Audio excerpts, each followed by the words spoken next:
तो के त महफ़िल में अजनबी आहियूं, असीं त सुरूर मोहब्बत जी ज़िंदगी आहियूं। असांखे केरु विसाए सघे थो ए मंज़ूर, असीं त पंहिंजे ज़माने जी रोशनी आहियूं। स्टेज ते वेठल मुंहिंजा इंतहाई क़ाबिल एहतराम उहिदेदार ऐं अॻवान हज़रात ऐं पिंडाल में वेठल मुंहिंजा मौजूदीन उस्ताद साहिबान, अस्सलाम वालेकुम। अॼोकी तकरीब जेका हलफ बर्दारी जे हवाले सां थी आहे, आउं सिर्फ़ु एतिरो चवंदुसि त जिन दोस्तनि ते इहा ज़िमेवारी ॾिनी हुई आहे या ज़िमेवारी विधी हुई आहे, उहे इन अमल खे ऐसन तरीक़े सां ख़ुशि असलूबी सां ऐं सभिनी खे गॾु खणी हलणु ऐं उनखे पाया तकमील ते पहुचाइण, इहा वॾी कामयाबी आहे। असां उस्ताद जे पेशे सां लाॻापियल आहियूं, इहो को मामूली न आहे।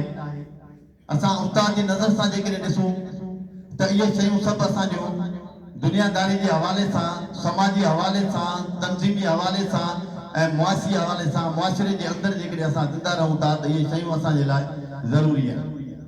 त इलेक्शन प्रोसेस जेको थिए पियो, इंशाअल्लाह सुठे नमूने थींदो ऐं असां सभिनी उस्तादनि खे इहा गुज़ारिश कंदासीं त पाण हिन में भरपूर हिसो वठनि ऐं बाक़ाइदे उस्तादनि जे हक़नि ऐं हासिलात जे लाइ इहे ई मैदान में निकिरनि जी असां अॻे निकिरंदा आहियूं त पंहिंजे वोट जो सही इस्तेमालु कनि।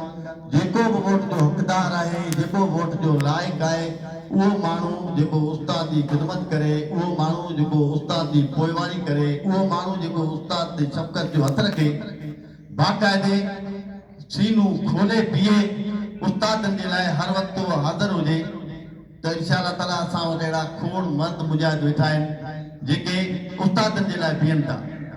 ऐं सिर्फ़ु दोस्तनि खे इहा गुज़ारिश कंदुसि त इहो मैसेज बाक़ाइदे सभिनी उस्तादनि ताईं पहुचे त इन इलेक्शन में भरपूर हिसो वठो, पंहिंजा वोट जेकॾहिं अगरि कंहिंजा रहियल आहिनि त बि दाख़िल करायो ऐं हिन कमेटी मां इहा उमेद रखूं था त इंशाअल्लाह ताला हिन इलेक्शन प्रोसेस खे तमामु बहितरीन अंदाज़ में पाया तकमील ते पहुचाईंदी। वॾी महिरबानी।